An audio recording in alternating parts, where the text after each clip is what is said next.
Cats warrior system में HAL की तरफ से अभी दो डिफरेंट इंजन ऑप्शन को रखने का फैसला किया जा रहा है। डीआरडीओ की तरफ से डेवलप किए गए जॉइंट वेंचर प्रोटेक्टिव कार्बाइन यानी कि जेपीवीसी को अभी फाइनली एक्टिव ड्यूटी में शामिल करने का फैसला किया जा चुका है। नॉर्थ ईस्ट के बाद अभी इंडियन आर्मी की तरफ से वेस्टर्न बॉर्डर के करीब भी रैपिड रिस्पांस एक्सरसाइज को कंडक्ट किया जा रहा है। और अंत में चेतक हेलीकॉप्टर्स की 60 साल पूरा होने के अवसर पर डायमंड जुबली को सेलिब्रेट करना भारत के लिए गर्व की बात है या फिर शर्म की बात है। ऐसे ही कुछ और खबरों के बारे में हम आज की वीडियो में बात करने वाले हैं। नमस्कार दोस्तों, मेरा नाम है अंशुमन नायक और आप सभी का बहुत बहुत स्वागत है इंडियन डिफेंस न्यूज के डिफेंस टॉक सीरीज में, जहां पर हम रोज नए नए डिफेंस अपडेट्स के बारे में बात करते हैं। तो चलिए देर न करते हुए आज की वीडियो शुरू करते हैं।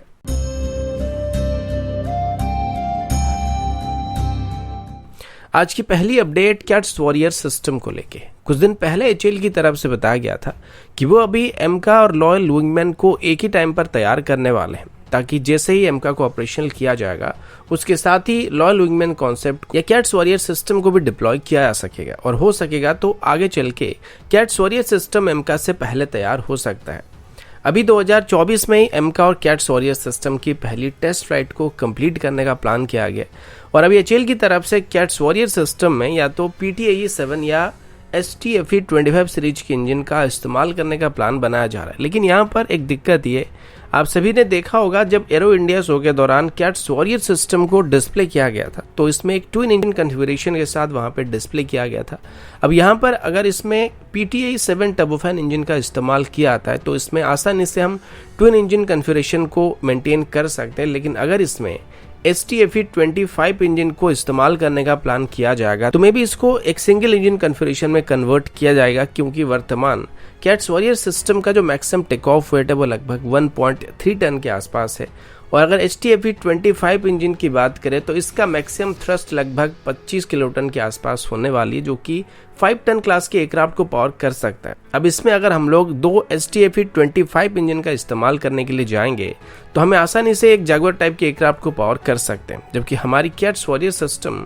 इसके मुकाबले काफ़ी छोटा है। तो इसमें हम फ्यूल भी इतना ज़्यादा कैरी नहीं कर पाएंगे और हमें इतना ज़्यादा थ्रस्ट की भी ज़रूरत नहीं पड़ेगी। तो अगर इस इंजन को कैट्स वॉरियर सिस्टम में इस्तेमाल करने का प्लान किया गया तो मे बी इसमें एक ही STFE-25 इंजन का इस्तेमाल किया जाएगा और इसके डिज़ाइन में भी कुछ बदलाव करने पड़ सकते हैं। लेकिन अगर हम यहाँ पे PTAE-7 इंजन के साथ जाते हैं तो हमें इस इंजन को भी थोड़ा बहुत मॉडिफाई करने की जरूरत पड़ेगी, और अभी एचएएल की तरफ से इसकी टरबाइन सेक्शन के और इसकी ब्लेड्स को अपग्रेड किया जा रहा है ताकि इसकी थ्रस्ट आउटपुट को थोड़ा बेहतर बनाया जा सके। इसकी वर्तमान की कॉन्फ़िगरेशन की बात करें तो ये बस 3.43 किलोटन की थ्रस्ट को ही प्रोड्यूस कर सकता है। और अगेन अभी तक इसको मेनली एक्सपेंडेबल एरियल टारगेट्स में इस्तेमाल किया जा रहा था, तो इसमें जो टर्बोजेट इंजन का इस्तेमाल किया जा रहा था इसकी सर्विस लाइफ को एक्सटेंड करने का इतना ज्यादा कोई ध्यान नहीं दिया जा रहा था। लेकिन अभी एचएएल इसकी सर्विस लाइफ को थोड़ा बेहतर करना चाहता है ताकि आगे चल के हम इसको कैट्स वॉरियर सिस्टम में इस्तेमाल कर पाएंगे। तो ये बस एक वन टाइम फ्लाई नहीं करने वाला है, बल्कि इसको रेगुलर बेसिस पर एयरक्राफ्ट की तरह ऑपरेट किया जाएगा और इसको मेंटेनेंस और सर्विस की जरूरत पड़ेगी।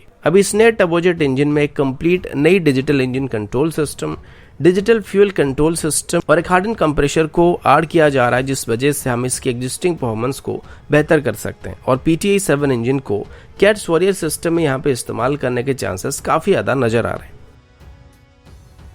अगला update joint venture protective carbine को लेके। इसे ARD पुणे और स्मॉल आर्म फैक्ट्री के बीच एक जॉइंट वेंचर के तौर पर डेवलप किया गया था, और शुरुआती दौर में इसे इंडियन आर्मी की कार्बाइन रिक्वायरमेंट को पूरा करने के लिए तैयार किया जा रहा था, जो कि आगे चल के इंडियन आर्मी की पुरानी हो रही स्टर्लिंग सबमशीन गन्स को रिप्लेस करने वाले थे। और अभी भी इसे लगभग 1 लाख के आसपास कार्बाइन की कमी है। लेकिन जब इंडियन आर्मी को officially joint venture protective carbine को टेस्ट करने के लिए दिया गया था तो ये इंडियन आर्मी की रिक्वायरमेंट में फिट नहीं हुआ था। उसके बाद भी डीआरडीओ की तरफ से इसकी डेवलपमेंट को जारी रखा गया था और धीरे धीरे इसकी इनिशियल डिजाइन में कुछ सुधार किए गए थे, और अभी इसे हमारे पैरामिलिट्री फोर्सेस में शामिल करने के बारे में सोचा जा रहा है। साथ ही हमारे जो भी स्पेशल प्रोटेक्शन ग्रुप है उनमें भी जॉइंट वेंचर प्रोटेक्टिव कार्बाइन को इंडक्ट करने का फैसला किया जा चुका है, क्योंकि ये हल्के होने के साथ साथ साइज में काफी कॉम्पैक्ट है, जिस वजह से इसको आसानी से जैकेट के अंदर छुपाया जा सकता है।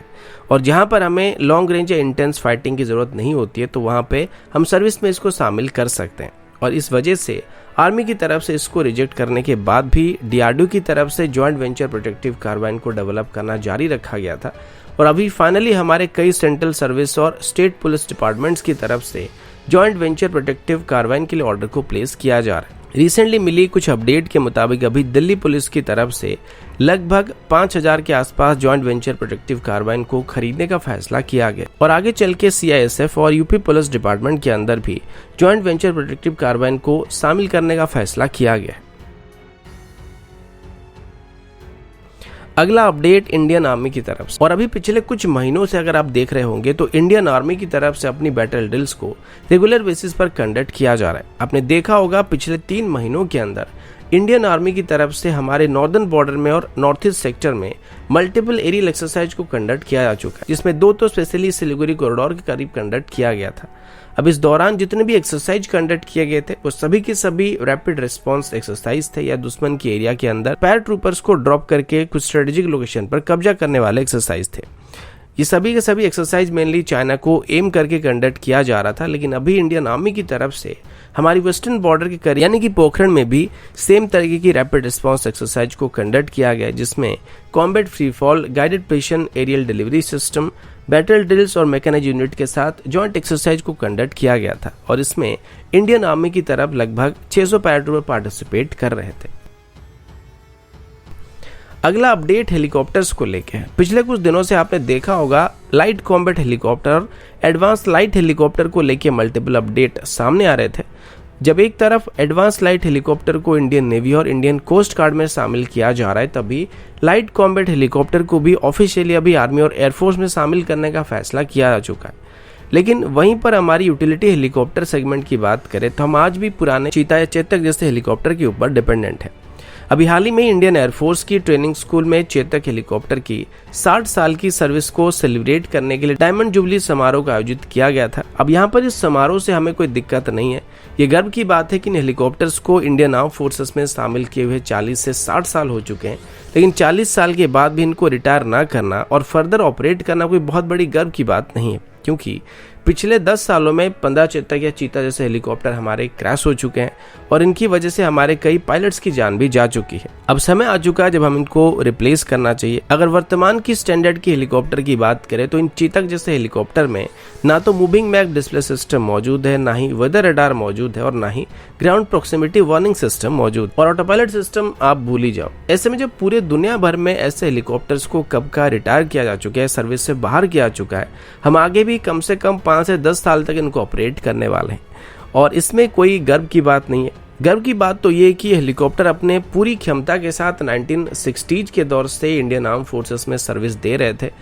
लेकिन अभी हम इसको जबरदस्ती के तौर पर ऑपरेट कर रहे हैं। ये बूढ़े हो चुके हैं, इनको अभी आराम करने की ज़रूरत है और इनको अभी सर्विस से रिटायर कर देना चाहिए और इनकी जगह पर आगे चल के हमको नए एडवांस लाइट हेलीकॉप्टर्स को या HAL के द्वारा डेवलप किए गए लाइट यूटिलिटी हेलीकॉप्टर को शामिल करना चाहिए, जो कि आगे चल के इवेंचुअली इंडियन आर्म फोर्सेस के 400 के आसपास लाइट हेलीकॉप्टर की फ्लीट को रिप्लेस करने वाले हैं। और इसी अवसर पर हमारे डिफेंस मिनिस्टर राजनाथ सिंह जी के द्वारा भी बताया गया है कि भारत को अभी जल्दी से जल्दी एक 10 टन क्लास के हेलीकॉप्टर को भी डेवलप करना चाहिए और इस सेगमेंट में भारत को आत्मनिर्भर होना चाहिए और आगे चल के भारत के डिफेंस मार्केट को छोड़ के अगर सिविलियन मार्केट की बात करें तो सिविलियन मार्केट में भी 1000 से ज्यादा 10 टन क्लास की हेलीकॉप्टर की जरूरत पड़ने वाली है। तो दोस्तों अभी के लिए इतना ही, मिलता हूँ आपसे अगले वीडियो में, तब तक के लिए जय हिंद, वंदे मातरम।